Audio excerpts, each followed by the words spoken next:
Et on démarre comme de coutume ce Trends des marchés par les résultats boursiers du jour. Les bourses européennes ont globalement marqué le pas dans un contexte marqué par le recul du nombre d'offres d'emploi aux États-Unis, tombé à 7,15 millions en novembre, son deuxième plus bas niveau des 5 dernières années. Sur Euronext Bruxelles, WDP a tiré son épingle du jeu sur fond de recul des taux sur les marchés obligataires, ce qui est traditionnellement favorable aux actions immobilières. Agfa a nettement rebondi, récupérant une petite partie de ses importantes pertes de 2025. Du côté des baisses, la lanterne rouge du Belvinte est revenue à Umicore. Bankup a également connu une séance difficile sur le marché élargi. Et on va parler performance avec notre invité Jérôme van der Bruggen. Bonsoir Jérôme. Performance, c'est bien le terme qui convient pour analyser le début d'année du Belvinte qui bat tous les records.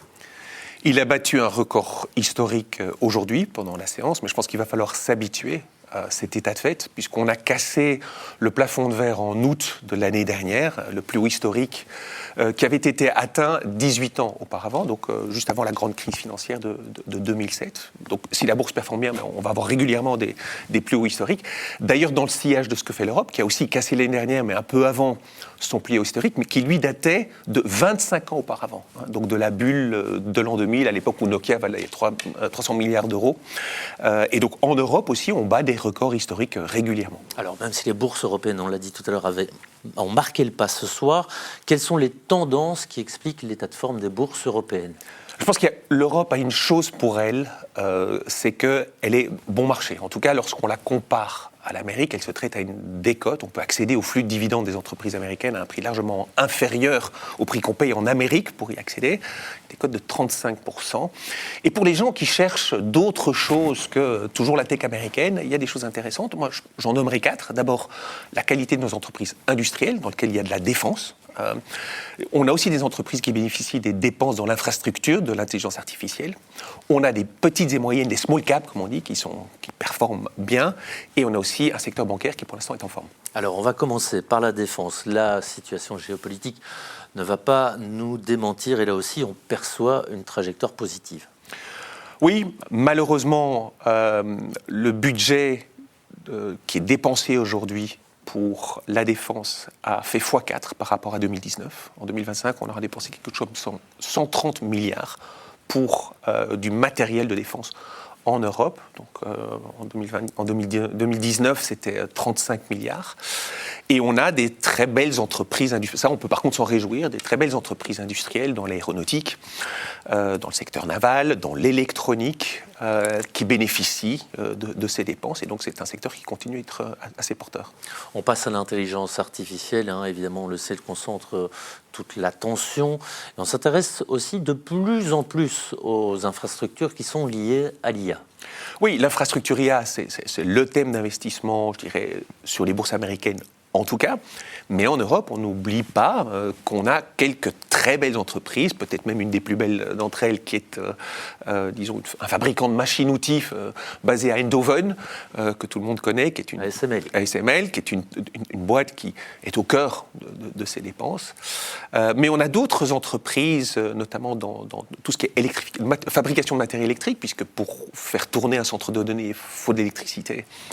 Et on a des champions mondiaux là-dedans. Puis toutes les entreprises qui fabriquent de l'énergie, même de l'énergie renouvelable, en Europe, on en a pas mal, encore assez bon marché. Toutes ces entreprises bénéficient de ce vent d'investissement dans l'infrastructure IA. Alors il y a un segment aussi qui suscite un regain d'intérêt, ce sont les petites et moyennes capitalisations, donc les small and mid caps. Qu'est-ce qui explique ce regain d'intérêt ? Deux choses.